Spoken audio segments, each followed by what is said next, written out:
All right. Well, I should only introduce the talk when we see something on the screen. Very good. So the next speaker is Andrew Rouillard from GSK, talking about, can deep learned omic features predict clinically successful therapeutic targets? Over to you. Okay, I'm just waiting for slides to show up on my screen. Okay, yep, my name is Andrew Rouillard. I'm from GSK, and thank you very much for inviting me to speak here today, or the opportunity to speak. Maybe.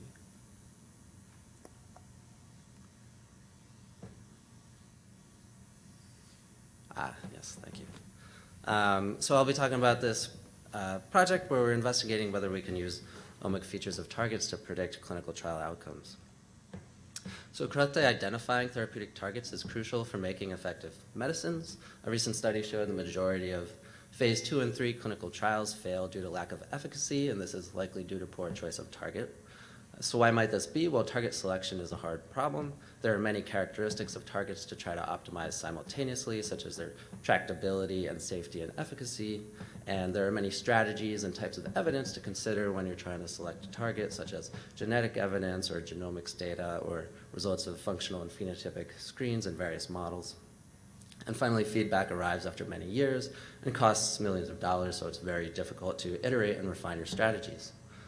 Despite these challenges, some best practices are beginning to emerge from empirical analysis. For example, 2 recent studies have shown that both genetic evidence and literature evidence associating a target to an indication correlates with further progression in development pipelines. So it's these kinds of analyses that inspire the current work where we're trying to broadly ask, can we use clinical trial outcomes to learn features of successful targets? To try to answer this question, we take initially a supervised approach where we're looking for features that can distinguish targets of approved drugs from targets of drug candidates that have failed in clinical trials. There is some published related work on this called drug target likeness prediction, where sets of successful targets are compared to, for example, the rest of the genome or the druggable genome or some random subset. And in this work, we think it's really important to make sure our negative set consists of empirical failures for contrast. There's some other novelties in what we're doing. For example, we consider only targets of selective drugs to avoid ambiguity in assigning clinical trial outcomes to targets. We consider only phase 3 failures to try to enrich for target efficacy failures as opposed to safety failures that occur in earlier phases. We also have this nice interesting comparison of a conventional supervised approach to a deep unsupervised feature learning approach. So where does this data come from? We get target outcomes from a commercial source of clinical trials data called pharma projects. We summarize that data into a binary response vector of phase 3 outcomes where targets are scored as either having been successful in a phase 3 clinical trial or failed. And we have about 300 of these examples. And then for target features, we get these from a public resource called the Harmonizome, which is a large collection of different kinds of associations between genes and biological entities, such as pathways, tissues, and phenotypes, from over 100 data sets where those data can be primary data or curated annotations. And so in our initial analysis, we do a pretty standard supervised feature selection and classification approach where the pipeline is illustrated here. We do a univariate feature selection, and then in a nested cross-validation loop, we do model selection where we're choosing between logistic regression and random forest models and do model-based feature selection. And then finally, we evaluate that final selected model and features on some unseen holdout data. So we do this with 5 folds of cross-validation and repeat randomization of folds 200 times, so we get a total of 1,000 instances where we select a model, and select features, and then evaluate their performance on holdout data. And this gives us a sense of the uncertainty in the predictions and stability of the model. So in terms of stability, what we found was that across these 1,000 instances of training and testing, a single feature logistic regression model performed as well as more complicated models the majority of the time. And in terms of features, what we found were essentially just 2 features that were robustly selected in this analysis. And those features both came from tissue expression data sets. The first feature was just mean expression of your target across tissues. And the second feature was standard deviation of expression of your target across tissues. So one or both of these features was the dominant feature in the majority of these instances of training and testing. So how well did these features predict these outcomes? The performance is illustrated in a few different ways on this slide. So the top left-hand figure is showing the distribution of these success and failure examples in this two-dimensional feature space where we have mean mRNA expression on the x-axis and standard deviation on the y-axis. The shading in the background is showing the probability of success predicted by the model going from low probability in blue to high probability in red.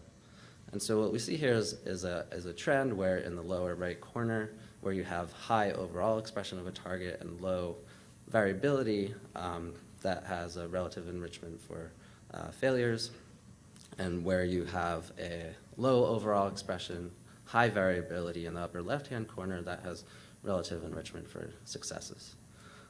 So clearly from the plot, you can see that this is a weak trend, and much of the outcomes are left unexplained by these two features. And you can also see that in the different ways we've summarized the performance of the model. For example, the ROC curve in the bottom left and precision recall curve for the negative predictions in the bottom right.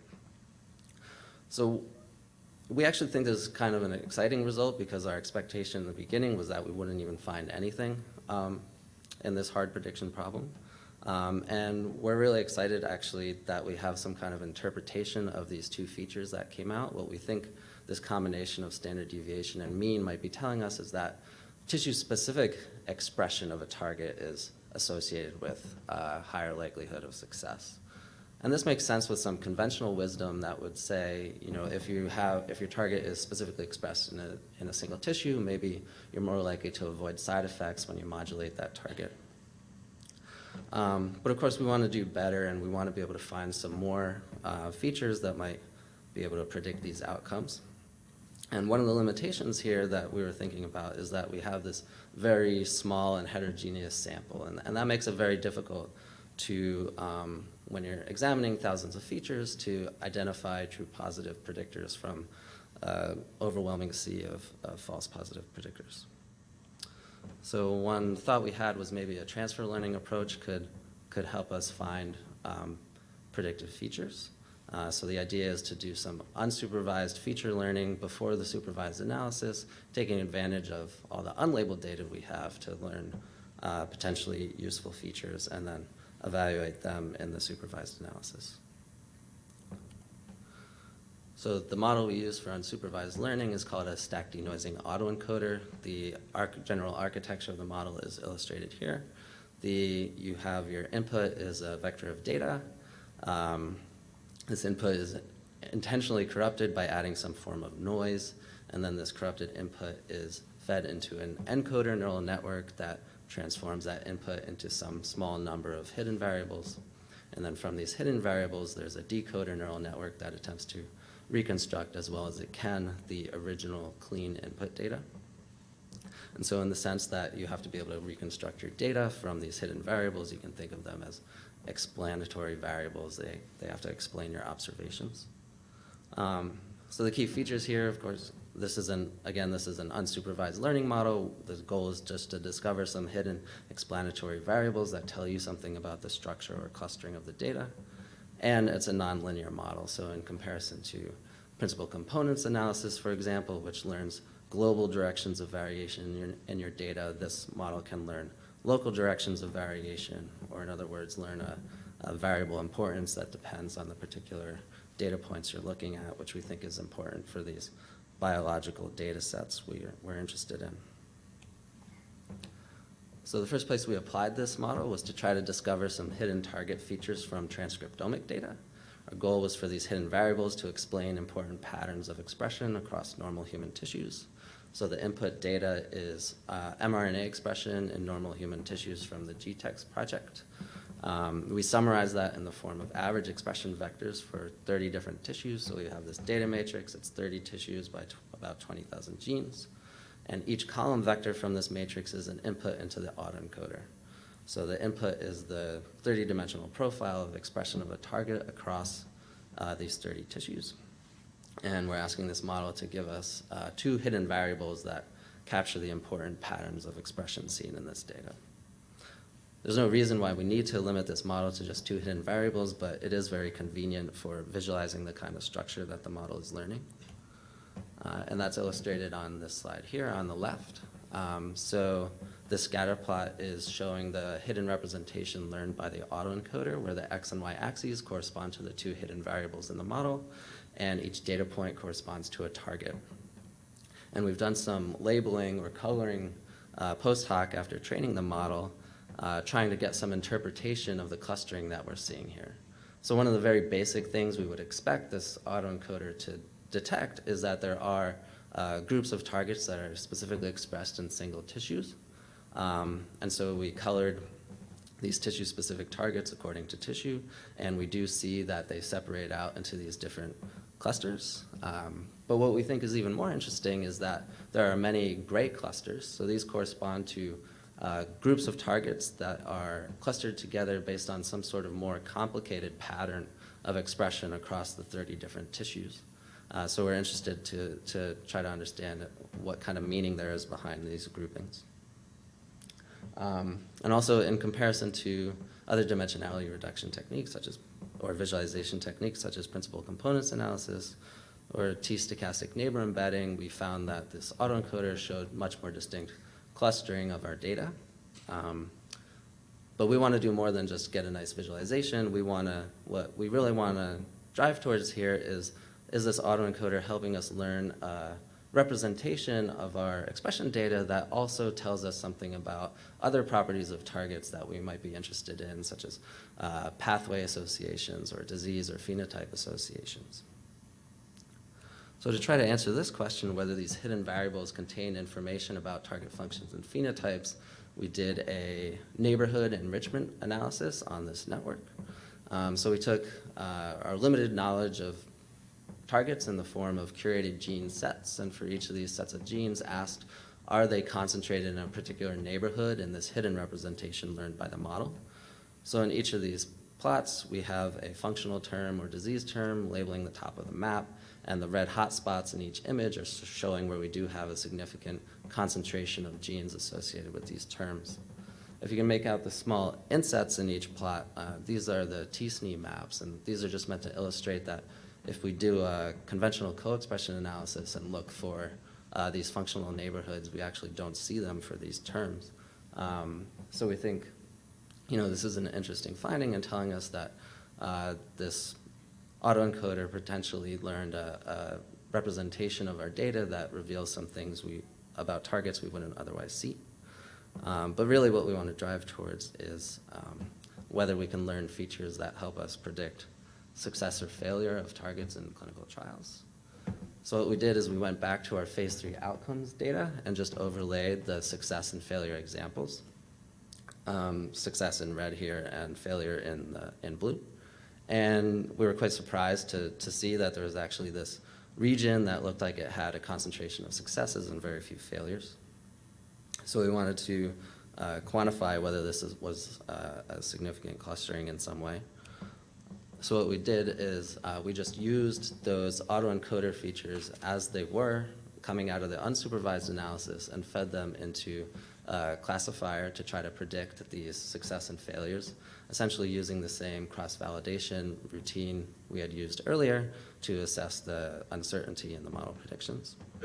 And those results are summarized on the left-hand side here, where the top figure is a precision recall curve showing that we do get positive predictive value out of these autoencoder features on this phase 3 outcomes prediction task. The bottom left figure, again, is just showing the success and failure examples in this 2-dimensional space learned by the autoencoder. Again, the shading in the background is the probability of success predicted by the model, where blue is low probability, red is high probability. And we we investigated this representation, essentially asking what properties are in common for these targets in these different regions of this space. And essentially the only thing we've found so far is that where we see most of the failure examples, these correspond to targets that are either not specifically expressed in any single tissue, or if they are specifically expressed in a tissue, it's in tissues like brain and blood. Whereas where we see very few of the failures, these are targets specifically expressed in tissues like muscle, adipose, liver, and kidney. And so this ties back to the original supervised analysis we did where I said the hypothesis we had coming out of that analysis was that these mean and mRNA and standard deviation expression features were probably telling us something about tissue specificity being associated with a slightly greater likelihood of success. And here we think this autoencoder is actually giving us a more nuanced interpretation of that. It's telling us that this association between tissue specificity and success doesn't necessarily hold for all tissues of targets interrogated. It seems to break down in brain and blood, and because our autoencoder representation is able to make this distinction, that's how it gets slightly better predictions from the classifier. So this is where we are with this work. We're very interested to try to follow up and understand more why we're seeing this difference of success and failure in these different tissues. But I'll just leave it there and summarize quickly in conclusion that overall we're pretty excited by this early work and think there's plenty of opportunity for improving what's done here, either in terms of data processing or in terms of more sophisticated methods. And we'd be excited to talk to anybody else who's interested. Thank you again for the opportunity to speak here.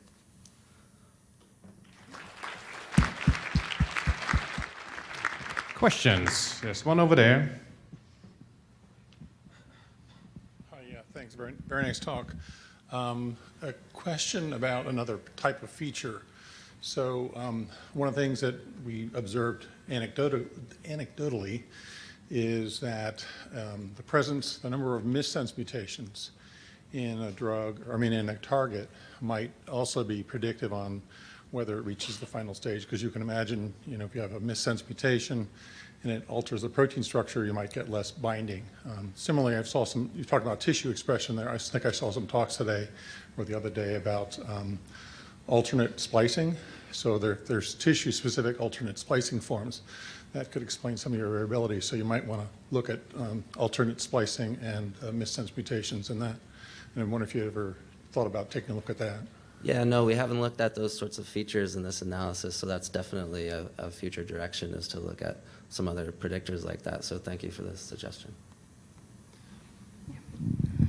I think just following up on that, another suggestion for the GTEx dataset also has EQTLs. So my question and comment was if you would consider integrating additional data types to the transcriptional signatures. That's one. And the second question was, I think you looked at average expression for each tissue, if I understood correctly. Have you tried applying this method to the individual data on the individuals instead of an average across tissues, and discovered any substructure? Have you tried looking at that?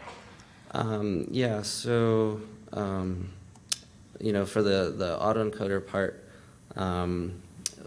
currently right now we're looking at that where instead of the features being average expression across these different tissues, we're just using a higher dimensional feature set, which is just the expression profiles across different subjects. We're working on that now, so we don't really have any results to report on it yet, but yeah.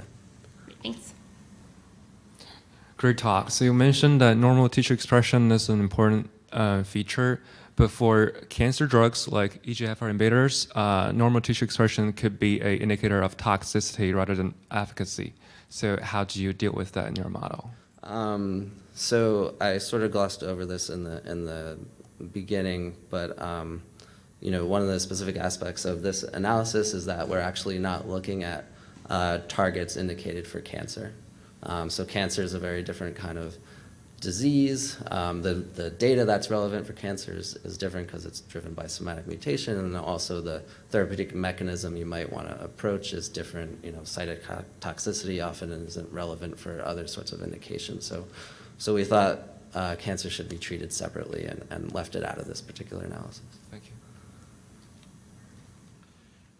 Thanks for the nice presentation.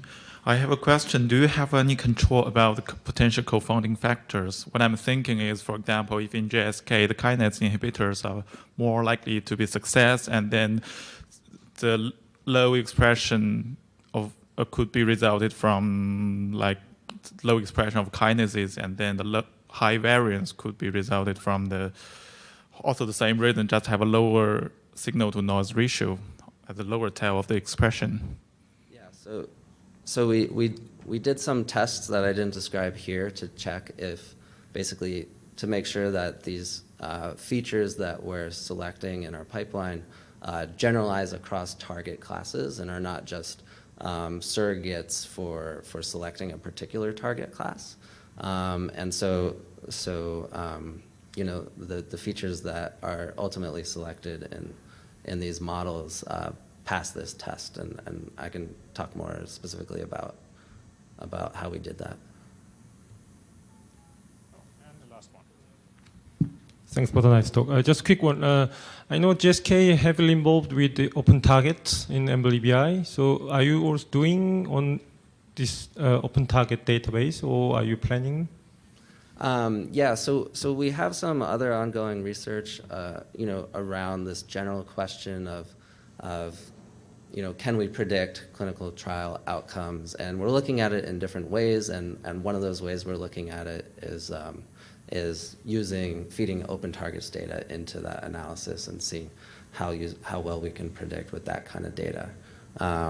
That's not exactly my work, so I'm not really presenting any results on that here. All right, thank you. Let's thank the speaker again.